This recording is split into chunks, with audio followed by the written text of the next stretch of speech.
Hello, and thank you for tuning in. This session will go over how to set up your credentials for Credit Card Connect using Service First processing.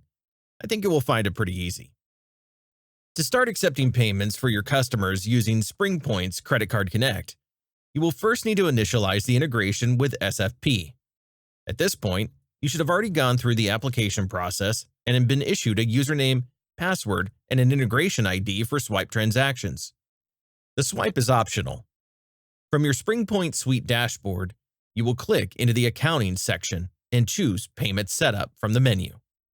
Here, you will want to check off Enable Credit Card Payments, Swipe if using, and ACH and check payments. You will choose SFP as your payment processor. Now enter your SFP issued username, password, and integration ID. Enter your AR contact name, email, and phone number.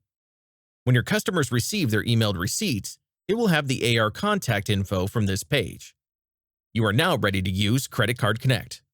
Please check out our detailed instructional video for steps on how to process customer payments.